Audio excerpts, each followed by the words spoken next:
1절로부터 25절 말씀을 중심으로 해서 나를 움직이게 하는 것은 이란 제목으로 같이 은혜를 나누고자 합니다. 자, 오늘의 나를 움직이는 것은 뭘까요? 우리는 지금 나로 하여금 무엇인가를 하게 하는 요인이 어떤 것인가를 분별해서 분명히 알아야 할 필요가 있습니다. 왜냐하면 이것이 바로 내가 어떤 사람인가 하는 것을 가늠하는 가늠자가 되기 때문에 그렇다라는 겁니다. 자, 그렇다면 이제까지 나는 무엇을 따라서 움직여 왔습니까? 무엇을 따라서 살아왔습니까? 우리들이 잘 알다시피 사람들은 자신들이 좋아하는 것을 따라서 움직입니다. 예. 술을 좋아하는 사람은 술소리만 나면은 자다가도 벌떡 일어난다 그러죠. 또 산을 좋아하는 사람은 산소리만 나면은 기가 솔깃해지고 모든 산을 다 올라가고 싶어 합니다. 자전거를 좋아하는 사람은요, 자전거를 타고 요즘은 길이 잘 돼 있잖아요. 자전거 길이. 그래서 아주 멀리까지도 여기서 군산까지도 가고 여기서 아주 먼 데까지도 이렇게 가더라고요. 자전거를 타고 세계 일주도 하는 사람도 있긴 하더라고요. 운동을 좋아하는 사람은 어떻습니까? 또 야구 축구 시즌이 시작됐잖아요. 운동 좋아하는 사람은 응원하려고 해외 원정까지도 가더라고요. 그러니까 분명 사람은 자신을 움직이게 하는 그 무엇인가가 있다라는 겁니다. 자, 나를 밤새워 일할 수 있게, 움직일 수 있게 하는 것이 뭡니까? 어떤 사람은 노름을 좋아하는 사람은 밤을 새서라도 노름을 하더라고요. 손이 하나 잘라져도 하더라고요. 아주 거기에 한번 빠지면은 사람이 헤어나지 못하는 겁니다. 자, 우리를 움직이게 하는 것. 크게는 세 가지 요인이 있다고 합니다. 첫째는요, 사람은 이익을 따라 움직인다 그래요. 대부분의 나라나 사람은 그냥 이익이 되면 움직이는 거예요. 여러분, 미국이 우리 우방이라 그러잖아요. 그런데요, 미국은 철저하게 이득을 따라서 움직이는 나라입니다. 우리가 형제 국가고 그거 없어요. 이득이 되느냐 안 되느냐 그걸 따져요. 철저하게 계산적인 나라가 미국입니다. 우리가 그걸 분명히 알 필요는 있습니다. 자, 뭔가 얻을 것이 없으면은 그냥 뒤도 안 돌아보고 돌아서는 나라가 바로 미국입니다. 그러니까 사람들이 가만히 보면은요, 이게 무엇이 그 사람을 움직이게 하느냐, 이익을 따라 움직이게 하는데 돈이 결정권을 쥐고 있습니다. 그래서 돈이 허락하면은 하고 돈이 허락하지만은 않으면은 안 하는 거예요. 어떤 일의 필요성도 돈에 의해서 결정되기 때문에 목적과는 전혀 상관이 없습니다. 항상 돈이 이끄는 대로 이끌려 다니는 것이죠. 그렇다면 믿음의 사람들이라고 하는 우리는 어떻습니까? 미안하지만 여기에는요, 믿음의 사람들이라고 할지라도 예외가 없더라고요. 믿음의 사람들도 가만 보면은 하나님보다 더 높은 것이 돈이더라고요. 그래서 제가 사무총회 할 때 되면 항상 이 얘기하는 것이 있습니다.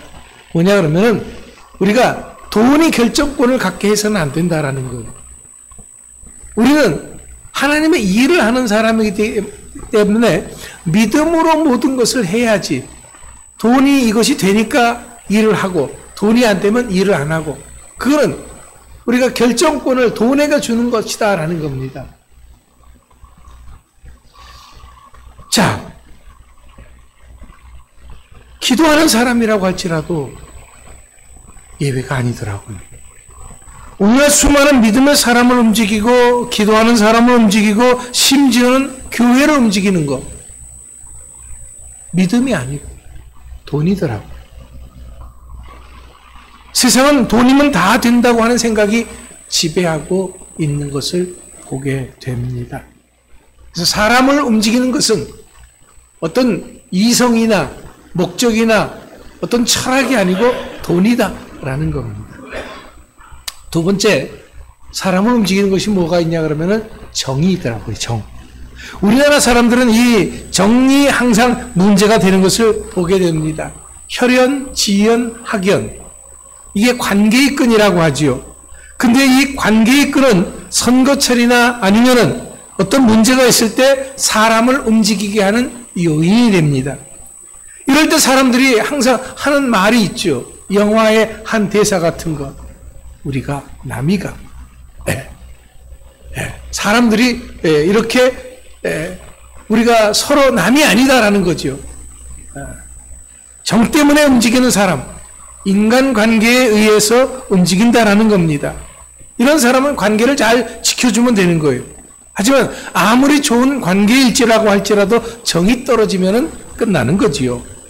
항상 정의 중요성을 두고 있기 때문에 그렇습니다. 또 이런 사람들은요, 무엇보다도 자신을 중요하게 여기는 특징이 있습니다. 그래서 나 자신을 세워주고 인정해주고 높여주면 그때는 움직이는 거예요. 하지만 내가 무너지면 그 모든 것이 한순간에 물거품이 되어버리고 만다라는 겁니다. 여러분, 우리가 교회 다니는 것, 이거 믿음 때문에 오는 사람도 있지만은 정 때문에 오는 사람도, 관계의 끈 때문에 오는 경우도 있다라는 거예요. 자, 마지막으로 우리가 생각해 볼 것은 믿음을 따라 움직이는 거죠. 이 믿음은 사람을 움직이는 수많은 요인들 중에서 가장 중요한 요인입니다. 왜냐하면 이런 사람이 중요해요. 이런 사람과 함께 일하고 이런 사람과 함께 깊은 이야기를 나누는 것이 은혜입니다. 근데 문제는요, 이런 믿음의 사람들을 찾아보기가 어렵다라는 거예요. 아주 소수다라는 겁니다.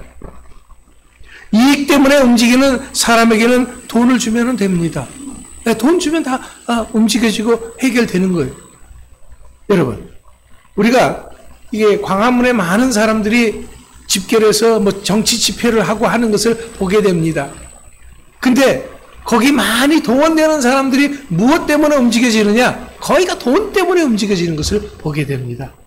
거기 그냥 공짜로 사람들이 모이는 거 많지가 않더라고요. 거기가 다 돈 주면은 움직여집니다.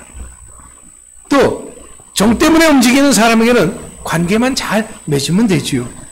문제는 이런 사람들이 관계에 따라서 얼마든지 이것저것으로 옮겨 다닐 수 있다라는 거예요. 교회도 신앙도 그렇습니다. 이런 사람들은 2단이고 3단이고 그런 걸 생각하지 않아요. 그렇기 때문에 어떤 사람들은 자신과 함께하는 사람들과 이 교회 저 교회 옮겨 다니는 것을 보게 됩니다. 관계의 끈이 끈끈하기 때문에. 나가자 하면은 그 교회를 떠나서 자기네들끼리 이렇게 교회를 또 만들고 하는 것을 보게 됩니다. 이 관계의 끈이 교회 안에도 들어와 있으면은요, 끼리끼리 뭉쳐진다 그러죠. 그래서 아주 이 관계의 끈이 참 어렵게 만드는 요인이 되기도 합니다. 그렇다면 오늘 나는 어떻습니까? 과연 오늘 나를 움직이게 하는 원동력이 뭡니까? 돈입니까? 아니면은 이 관계의 끈 정입니까? 아니면은 믿음입니까? 자, 우리는 믿음의 사람들이라고 말합니다. 그렇다면 우리는 뭘 하든지 이익이나 정 때문이 아닌 믿음 때문에 움직여야 합니다. 바울은 사나 죽으나 먹든지 마시든지 하나님의 영광을 위해서 일한다고 고백을 했습니다. 우리도 이처럼 믿음으로 행동하는 사람이 되어져야 합니다.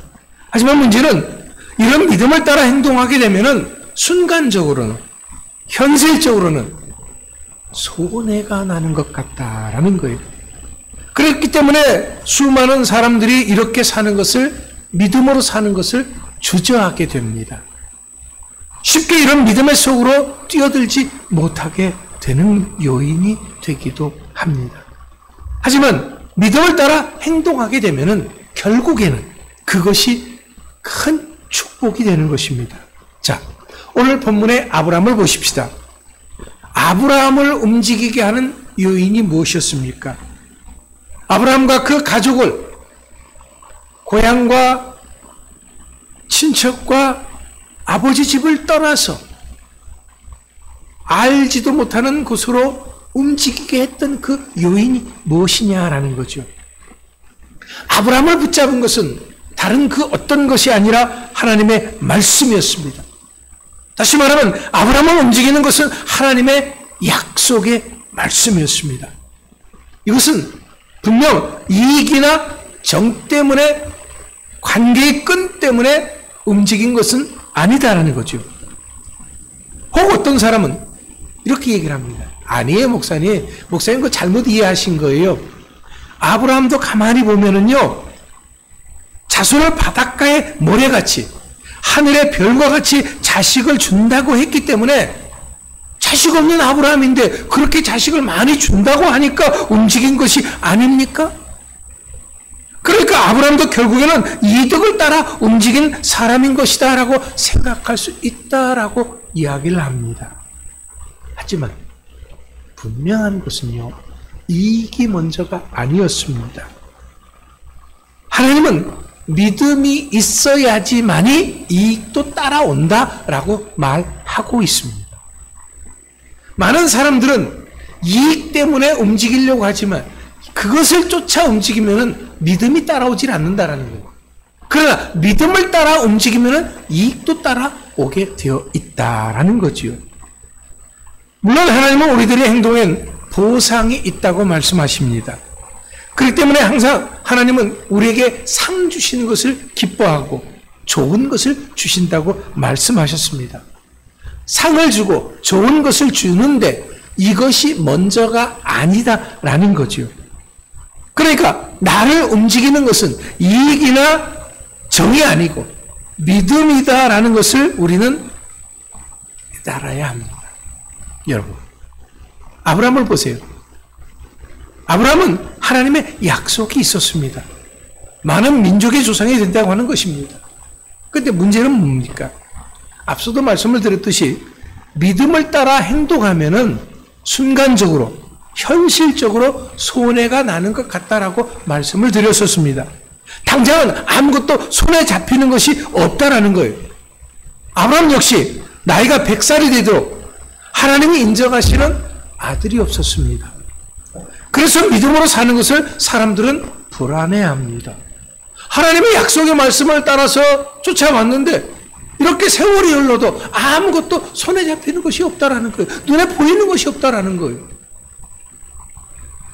그런데 아브라함은 믿음을 따라 움직였다고 하는 것이 어디에서 증명이 되느냐?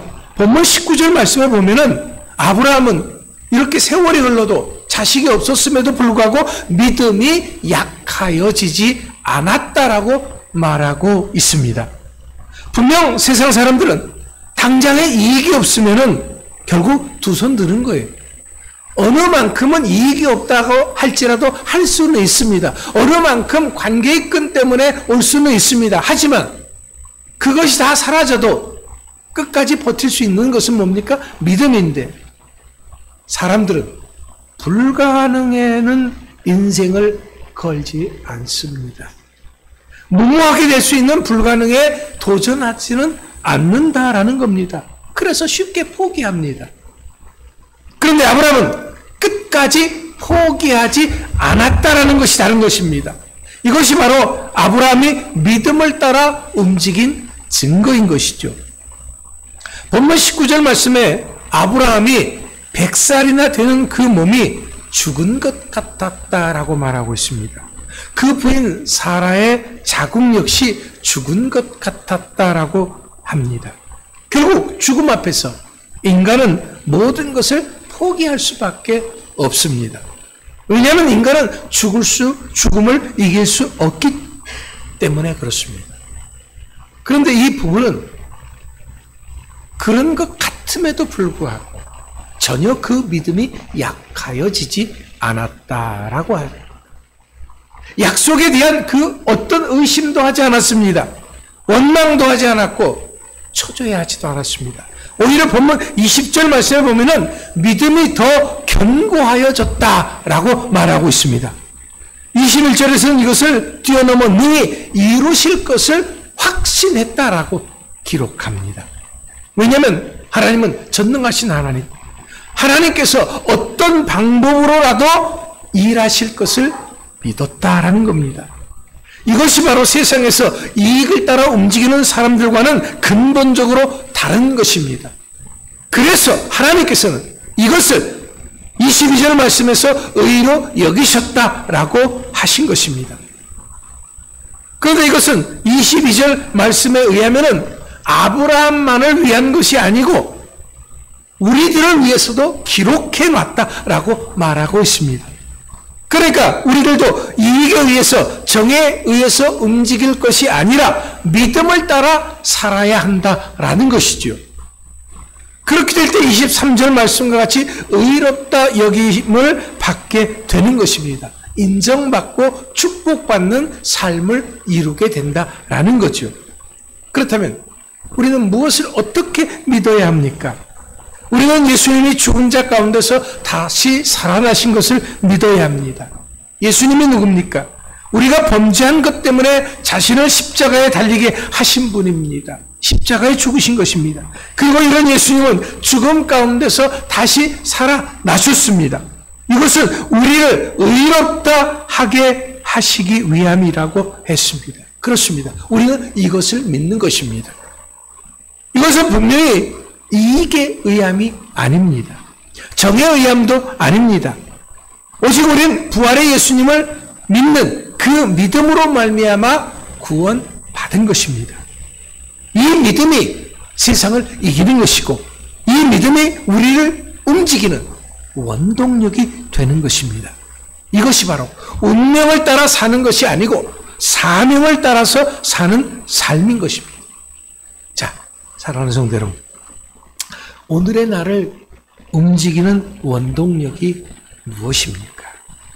무엇이 여러분들로 하여금 오늘 이곳 주사랑 교회로 불러 모으신 것입니까? 무엇이 오늘 이곳에서 우리로 하여금 이렇게 예배를 드리게 한 것입니까? 돈 때문에 그렇습니까? 아니면 누구의 정 때문에 그렇습니까? 누구 때문에? 누구에 의해서? 그것도 아니면 나 자신을 위해서 이곳에 오셨습니까? 아닙니다. 오늘의 나를 이곳으로 부르신 분이 하나님이십니다. 하나님이 나를 이곳으로 부르셨습니다. 이것은 이제부터 내가 더 이상 세상의 어떤 이익이나 정 때문에 움직일 것이 아니며 믿음으로 살아야 한다고 하는 것을 우리에게 알려주시기 위함인 것입니다. 그렇다면 이제부터는 하나님의 말씀의 약속을 믿고 따랐던 아브라함과 같은 그 믿음이 여러분들을 움직이는 그런 원동력이 되시기를 축원합니다. 바로 이런 사람이 늘 소망 가운데서 기뻐하는 복된 삶을 살게 되는 것입니다. 감사가 넘치는 은혜의 삶을 살게 되는 것입니다. 결국에는 승리하는 삶을 살게 되는 것입니다. 상급받는, 구원받는 그러한 축복의 삶이 되는 것입니다. 오늘 예배에 참여한 우리 주사랑교회 모든 성도들이 다 이렇게 믿음을 따라서 살아가는 그런 멋진 여러분들이 다 될 수 있기를 축원합니다. 기도합니다.